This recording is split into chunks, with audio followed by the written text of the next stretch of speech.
हरे कृष्णा। आज बहुत बहुत सुंदर दिन है। आज श्री भक्ति सिद्धांत सरस्वती प्रभुपाद जी का अपीयरेंस डे है।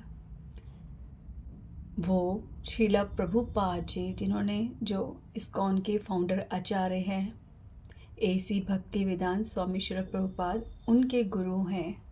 कौन? श्रील भक्ति सिद्धांत सरस्वती महाराज। और वो किसके पुत्र हैं? श्री भक्ति विनोद ठाकुर जी के पुत्र हैं। वो भक्ति सिद्धांत सरस्वती महाराज, उनके बारे में आप आज हर जगह आज उन्हीं की ग्लोरिफिकेशन हो रही है और आप बहुत सरलता से उनके बारे में सुन सकते हैं। मैं बस ये कहना चाहती हूँ कि गुरु परंपरा, जैसे हमारे परिवार में हम लोग एक दूसरे को अपना, जो हमारे नाम के पीछे हमारी कास्ट होती है, हम उसे, हमारा सरनेम होता है, हम उसे ट्रांसफ़र करते रहते हैं ना। ऐसे गुरु परंपरा वो नित्यानंद प्रभु से, महादेव से, और चलते चलते चलते ऐसे गुरु परंपरा जो चली आ रही है, जिसमें नारद मुनि जी, और जिसमें हमारे इस्कॉन में भी और गौड़िया मठ और हर जगह एक गुरु परंपरा चल रही है, ठीक है, जो हमें भगवान के चरणों से जोड़ती है। ये सब जो है, इनका, जैसे हम लोग अपने कुल में सरनेम को पास करते हैं, ऐसे ये साक्षात भगवान की कृपा को ट्रांसफ़र करते हैं। हम जब इनसे कनेक्ट होते हैं तो हम डायरेक्ट भगवान को अप्रोच नहीं कर सकते। भगवान की कृपा का माध्यम, सोर्स, ये गुरुदेव होते हैं। तो जब हमें किसी भी गुरुदेव के बारे में पता चलता है कि आज उनका अपीयरेंस डे है, उनका डिसअपीयरेंस डे है, आपको पता है ये दिन ऐसे होते हैं कि हमें विशेषता किसी भी साधु के मुख से बहुत आसानी से सुनने को मिल जाता है। हम वैसे नहीं याद करते, हम भटकते हैं। ये इतने शुभ दिन जो आते हैं, हमें इन दिन में याद करना चाहिए। और अगर आपको पता चलता है, यदि आप उनका आज ग्लोरिफिकेशन सुनते हैं, उनको स्मरण करते हैं, तब आपको उनसे कनेक्शन फील होता है। सिर्फ एक क्षण की दूरी है, एक क्षण, और वो क्षण है समर्पण। यदि हम जिनके बारे में हम जानना चाहते हैं, जिनसे हम जुड़ना चाहते हैं, अगर उनके चरणों में एक क्षण भी हम समर्पण कर दें, फिर देखो कि वो कैसे हमसे कनेक्शन करते हैं। वो तो सदैव हम पे कृपा करना चाहते हैं, सदैव। भक्ति सिद्धांत सरस्वती महाराज जी बहुत स्ट्रिक्ट दिखते भी हैं और स्ट्रिक्ट है भी, पर वो बहुत नम्र हैं, बहुत नम्र। उनकी बात इधर से उधर नहीं, बस टोटली सटीक होती है, इसलिए वो स्ट्रिक्ट लगते हैं। वो जैसा कहते हैं उसे समझना, उसको एज इट इज सुन लेना, उसको मान लेना और उनकी कृपा का अनुभव करना बहुत सरल है, बहुत सरल है। जब भी कुछ पढ़ते हैं हम, और उसमें प्रभुपाद जी तो बहुत सुंदर बोल रहे हैं, पर जब पूरा प्रॉपर कोटेशन आती ना कि श्री भक्ति सिद्धांत सरस्वती ठाकुर ये कहते हैं, तब आप उसे ध्यान से पढ़िए, आप सोचिए, वो डायरेक्ट आपको कुछ समझा रहे हैं, आपसे बोल रहे हैं कुछ, आप उसे बहुत अटेंशन से सुनिए। ये ही मोमेंट्स होते हैं कि जब हम अपना विश्वास जताते हैं उन शब्दों पर, उन ब्रह्म रूपी अक्षरों पर, उस वाणी पर, तो वो कितने हमारे पे कृपा करते हैं और हमारे लिए हमारे हृदय की जटिलताओं को ख़त्म करते हैं और हमारे को सरल करके सबको समझाते हैं। तो जब आप कुछ पढ़ रहे हैं और आप उनका अनुवाद सुन रहे हैं, उनका कोई एग्जाम्पल सुन रहे हैं, प्रभुपाद जी बता रहे हैं बीच बीच उनके बारे में, इट मीन्स कि श्री प्रभुपाद भक्ति सिद्धांत सरस्वती ठाकुर से हमें कनेक्ट कर रहे हैं। उनकी कोटेशंस काफी है, प्रभुपाद जी की एक्सप्लेनेशन काफी है, पर वो बार बार क्यों श्री विश्वनाथ चक्रवर्ती ठाकुर की टिप्पणी रखते हैं, कभी बलदेव विद्याभूषण जी की रखते हैं, कभी भक्ति विनोद ठाकुर जी की, कभी श्री नरोत्तम दास ठाकुर जी की, कभी श्री भक्ति सिद्धांत सरस्वती महाराज जी की, कभी श्रीधर जी की। क्यों क्यों उन सबकी एक्सप्लेनेशंस रखते हैं प्रभुपाद? हाँ, वो है कि वो हमारे को उदाहरण देते हैं और बात को प्रूव करते हैं। That is yes, that is the point. But Shri Prabhupada हमें सबसे कनेक्ट करते हैं, ये कृपा सूत्र है। तो जब हम उनके बारे में इस प्रकार से उनसे हम सामना करते हैं तो हमें बहुत अटेंटिवली उस शब्द को सुनना चाहिए, समझना चाहिए। जैसे भगवान की वाणी में जरा सा भी संदेह नहीं किया जाता ना कि वो इधर से उधर रॉन्ग हो सकती है, या यहाँ पे उसका अर्थ नहीं बैठता, या फिर ये नहीं यहाँ पे भगवान का मूड बदल गया, ऐसा संदेह हम कभी नहीं करते ना। जो बोला है वो सत्य है और पूरी तरह से एक्सेप्ट करने के लिए ही है। वैसे ही भक्ति सिद्धांत सरस्वती ठाकुर जी के शब्द एज इट इज एक्सेप्ट करने के लिए है। प्रभुपाद जी की स्वयं नित्यानंद प्रभु की कृपा होती है ना, तब हम गुरु परंपरा से कनेक्शन फील करते हैं। और जब हम हमारी भक्ति का एक ना भक्ति की प्रोग्रेस देखने का एक मापदंड होता है, वो यही पहला मापदंड है कि हमें अपनी गुरु परंपरा से कनेक्शन फील होता है।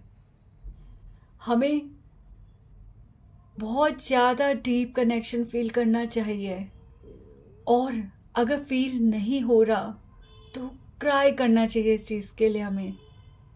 हमें समझना चाहिए कि क्यों श्रील प्रभुपाद जी ने उनको अपना गुरु बनाया, उनके अंदर कितने समस्त गुण होंगे।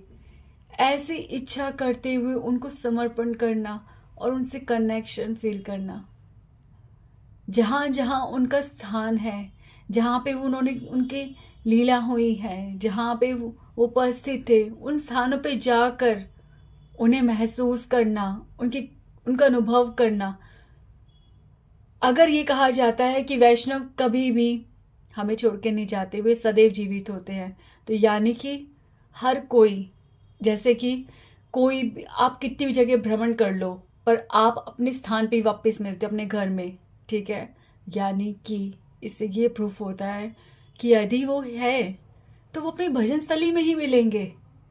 तो भक्ति सिद्धांत सरस्वती ठाकुर की भजन स्थली कौन सी है? जगन्नाथपुरी में उनका घर, जिसे गौड़िया पुरुषोत्तम मठ कहते हैं। हाँ, और जहाँ पे चातक पर्वत की लीला हुई थी, जो श्री गोपीनाथ मंदिर के, ठीक है, टोटा गोपीनाथ मंदिर के सामने जो स्थित है गौड़िया मठ, वहाँ पर ये दो जो है बहुत महत्वपूर्ण स्थली है जहाँ पे भक्ति सिद्धांत सरस्वती ठाकुर जी थे। भक्ति सिद्धांत सरस्वती ठाकुर जी का जन्म उड़ीसा में हुआ। कैसे हुआ? भक्ति विनोद ठाकुर की इच्छा के पूर्ति हेतु हुआ। उनकी इतनी संतान थी, पर क्योंकि भक्ति विनोद ठाकुर एक संत थे तो वे जानते थे कि ऐसा पुत्र अभी तक मैंने नहीं पाया जो मैं महसूस कर रहा हूँ, जिस भक्ति को मैं अर्जित कर रहा हूँ, जिस भक्ति को मैं ग्रंथों में उतार रहा हूँ, वो इस पूरे विश्व संसार को बांटे, ऐसा पुत्र अभी तक मैंने नहीं पाया।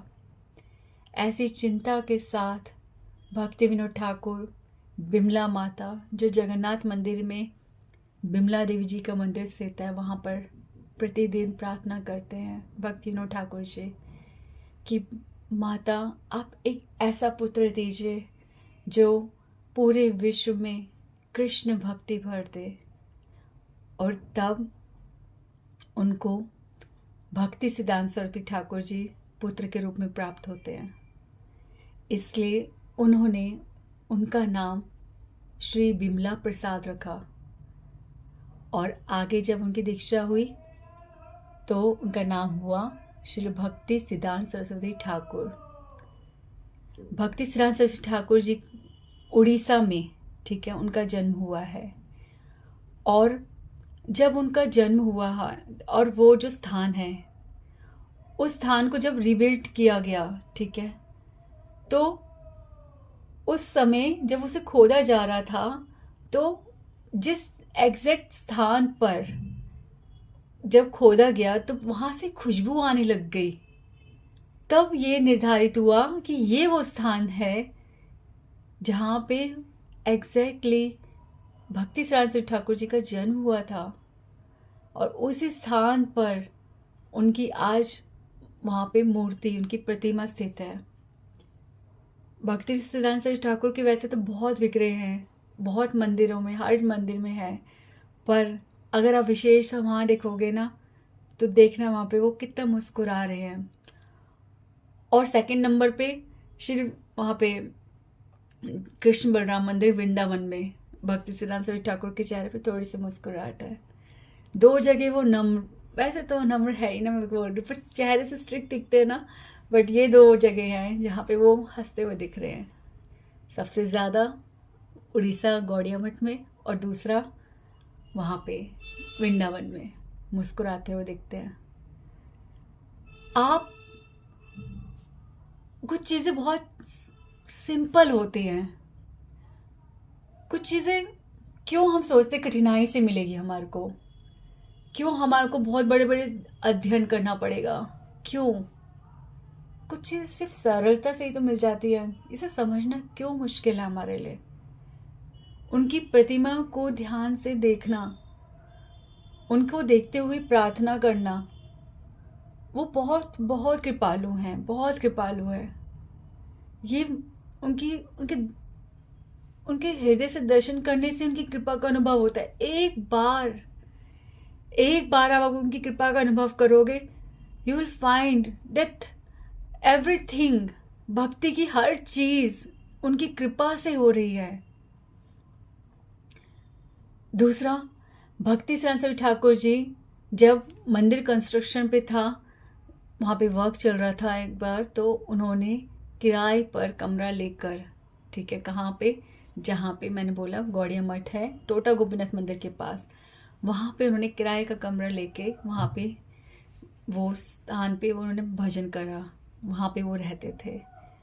और उनकी खिड़की से एक मिट्टी का चाटक, मतलब मिट्टी का पर्वत दिखता था। अब ये वही पर्वत है जहाँ पे गौरांग महाप्रभु ने एक बार लीला की थी। गौरांग महाप्रभु को वो चातक पर्वत जो था गोवर्धन पर्वत लगा, और गौरांग महाप्रभु बहुत तेजी से उस पर्वत पर भागे, बहुत तेजी से पर्वत पर भागे, और आगे जाकर मूर्छित हो गए। तो ये लीला, इस लीला को एग्जैक्टली भक्ति सिद्धांत सरस्वती ठाकुर ने उसी भजन कुटीर में अपनी आंखों के सामने उस लीला का दर्शन किया था। इस लीला के दर्शन के बाद भक्ति सिद्धांत सरस्वती ठाकुर ने उस स्थान को कभी नहीं छोड़ा। उनको वहाँ पे वो लीला दर्शन, वो स्फूर्ति, वो साक्षात प्रेम जब दिखा, वो साक्षात दर्शन जब देखे गौरांग महाप्रभु के, उसके बाद वो उनकी भजन स्थली बन गई। और बाद में उन्होंने वहाँ इतना भजन किया, और अब वहाँ पे गौड़िया मठ स्थापित है। आज भी जब आप वहाँ जाओगे तो आप उनकी उपस्थिति महसूस कर सकते हो। वो वहाँ पे विराजित हैं। आप वहाँ बैठो, वहाँ माला करो, वहाँ निहारो।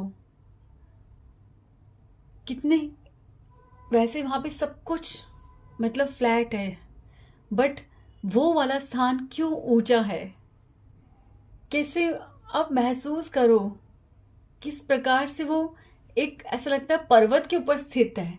आप मंदिर में भी जब जाओगे तो आप चलते चलते आपको ऐसा महसूस होगा आप एक पहाड़ के ऊपर चढ़ रहे हो आप, और अपने वहाँ से कॉरिडोर से झांकोगे तो सब कुछ नीचे और आप ऊपर। कैसे जगन्नाथपुरी में वृंदावन स्थापित है, इसका प्रमाण है वो चातक पर्वत। और जब आप अलानाथ की तरफ जाओगे ना, तो आपको वहाँ पे देखना एग्जैक्टली आपको ऐसा लगेगा कि आप राधा कुंड के रास्ते पे जा रहे हो, बिल्कुल वही रास्ता लगेगा। पूरी तरह से वृंदावन है जगन्नाथपुरी धाम। तो भक्ति सिरांसरी ठाकुर के बारे में बहुत कुछ है, और मैंने पहले भी बताया था, और बहुत कुछ है, और उसे हम सरलता से सर्च कर सकते हैं, सुन सकते, समझ सकते हैं। बाकी I just desire to share my love and experience for Bhakti Siddhanta Thakur, so I shared. Thank you. Hare Krishna.